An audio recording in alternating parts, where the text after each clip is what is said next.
welcome to Public Global. I'm Neelu Vyas. Now, India's diplomatic blitz to isolate Pakistan has suffered a body blow, with top US general praising Islamabad's counter-terror record as phenomenal. Now, what has happened? General Michael Kurilla, who is the US commander for the Middle East and Central Asia and South Asia CENTCOM, told lawmakers this week that Pakistan has been a phenomenal partner in America's counter-terrorism fight. And now, after Kurilla's statement on Pakistan, there are reports that Pakistan Army Chief Asim Munir now has been invited by Donald Trump's administration, or rather by Donald Trump, to attend the American military parade, which is going to be held on 14th June.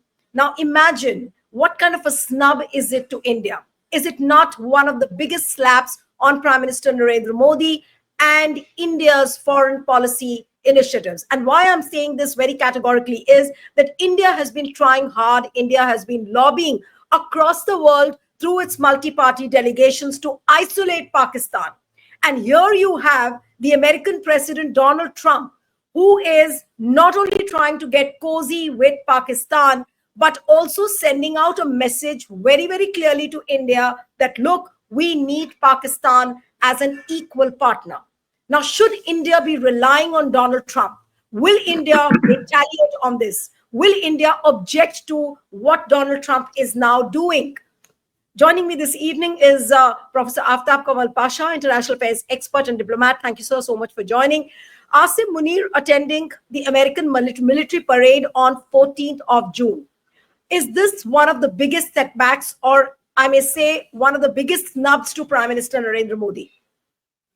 Indeed, yes, it is a major snub, and it's a major setback to Prime Minister Modi's repeated statement that America is our strategic partner. Donald Trump is his dear friend.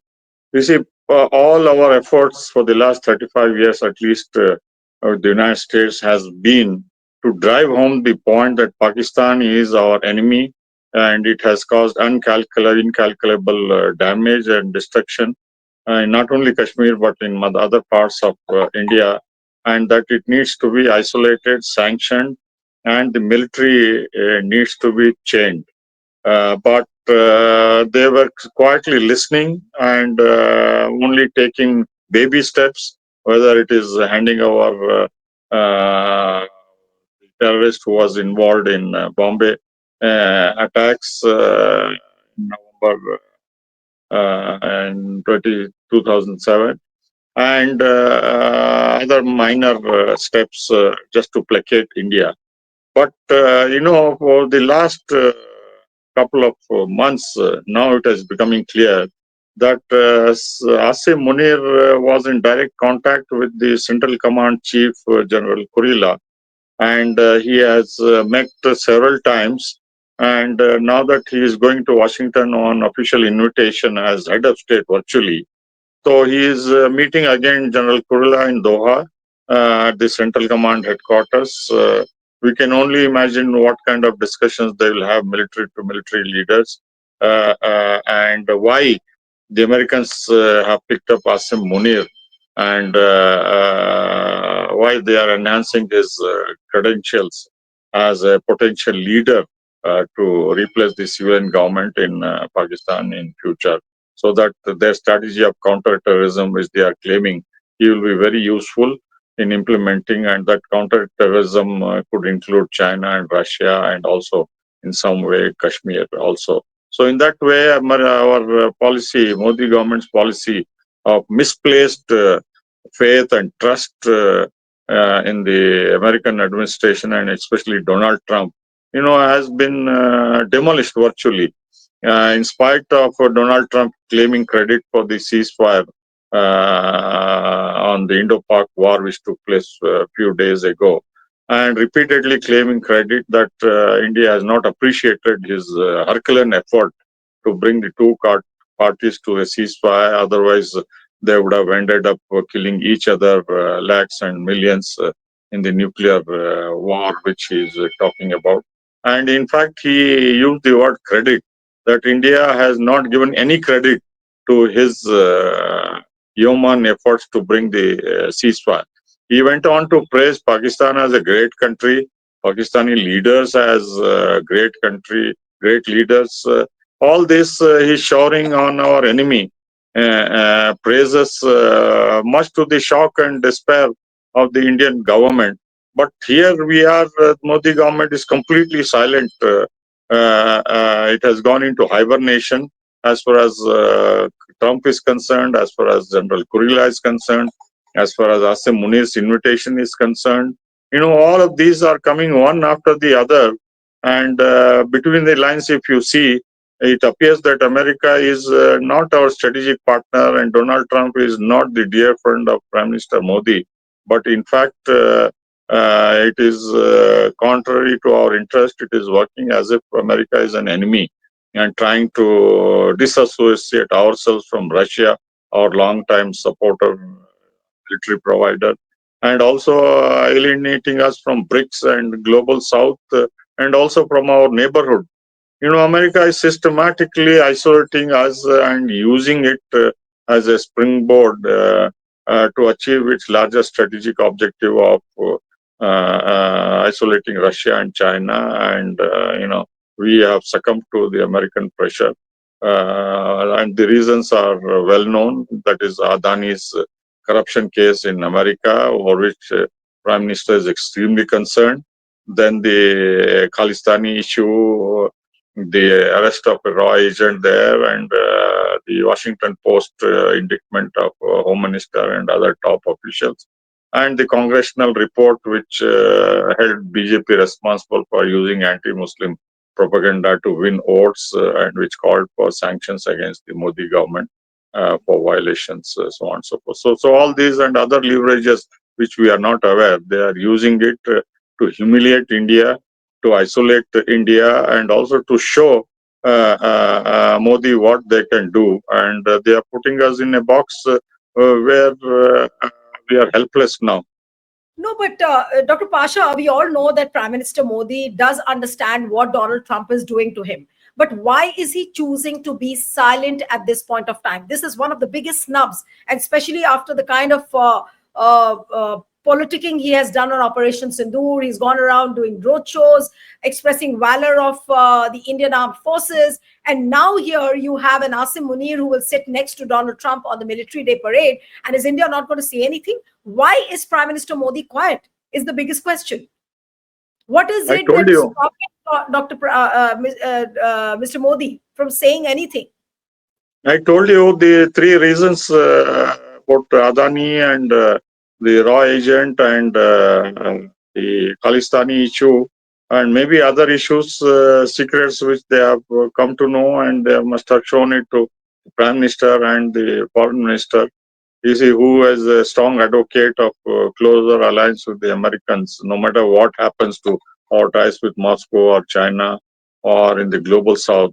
This foreign minister is completely beholden to the Americans and the CIA, and they are making full use of him to trap the Modi government the way and to teach us the lesson.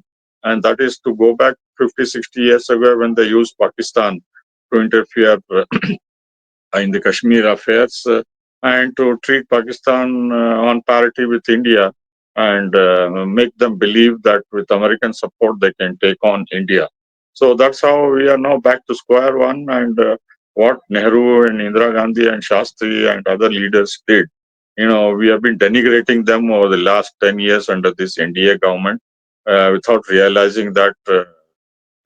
Even when we are not a nuclear power or when we are not an economic power like what we are, and we didn't have such a huge military machine like we have now, and we didn't have such a huge following as we have now, and there was no BRICS and there was no attempt for multipolar world. Still, we were able to defy the United States. Still, we were able to stand on our feet, and still we were able to develop our self-reliant policy. But now, this leadership has completely, become spineless, and with all the leverages which we have, it has surrendered to the United States diktats, and they are manipulating, they are exploiting, and there will be no end to it as long as this foreign minister and this government continues in office. What is the way out now? Because Prime Minister Modi is going to meet Donald Trump at the G7 summit in Canada. Do we have any hope that he will take up this issue in some way, if not directly? Is there an indirect way which India can think of taking up this issue with Donald Trump? I don't think so. He will have the guts to talk on this issue with Donald Trump because in his meeting on 3rd February, from all indications, that it was Trump just dictating terms to Modi, and it was one-sided, like a patron-client relationship. Now, if more such thing happens in Alberta in the G7 summit, Prime Minister should realize that he has reached the abyss, and he has to review whether he will continue as Prime Minister, or he will have to safeguard the national interest, which is much more than he being in office. So, a review of our foreign policy towards the United States is urgently needed.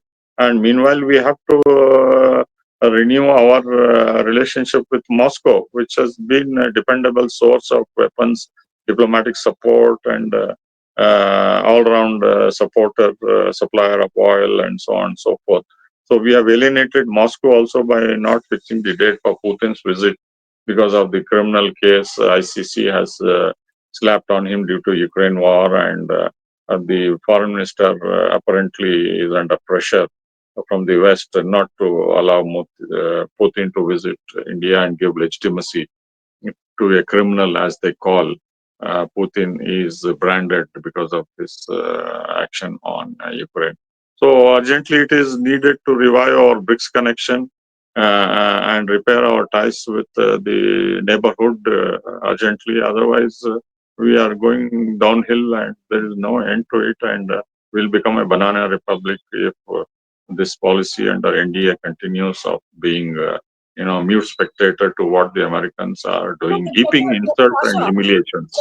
Dr. Pasha, when you say that India has turned into a banana republic, so shall we ask then that has Modi turned India into a banana republic?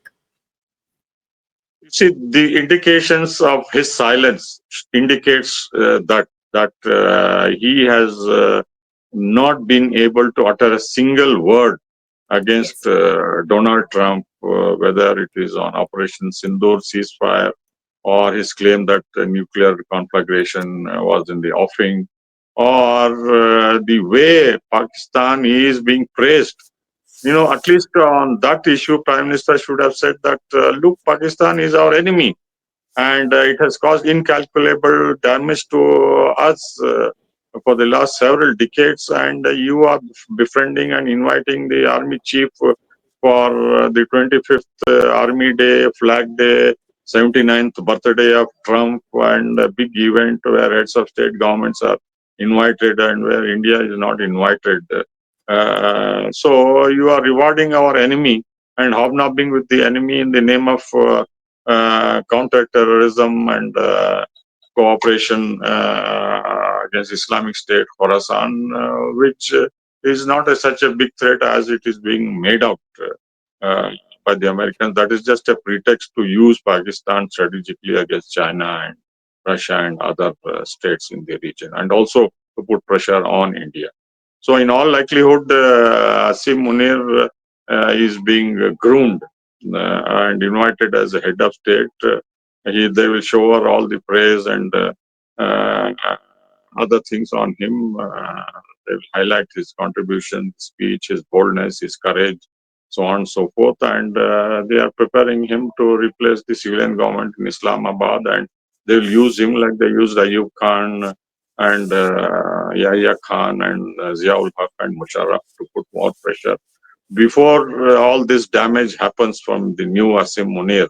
We have to quickly review our situation. We have to take drastic decisions about America and put them in place. We cannot afford to blindly follow and not reply to American provocations. and continue in this kind of a situation, because we are not a small country. We Absolutely. have America has abiding interest in India. We have leverage. We have to use that leverage, whether it is market or arms import, or leverage with Russia and China, or global South, BRICS. All this can be used. India is not a small country, but it is being reduced to utter helplessness. From the Operation Sindoor, it is very clear for our viewers that except Israel, no other country stood with us. Even the 30 plus parliamentary delegation, which went to 33 countries, came back virtually empty handed from all accounts. And they were asked very difficult questions, which our delegation members were unable to answer, about the security lapse in Pahalgam, the evidence they wanted, why the Indus-Wat Treaty is being kept in abeyance, and all the difficult questions True. are being asked. And the government has no answer, no clue. It is Absolutely. completely dumb and deaf. Right. So let's wait and watch how things unfold. And from 15th to 17th June, you have the G7 summit, which is going to be attended by Donald Trump as well as Prime Minister Modi. But before that, today, it's just about 12th June.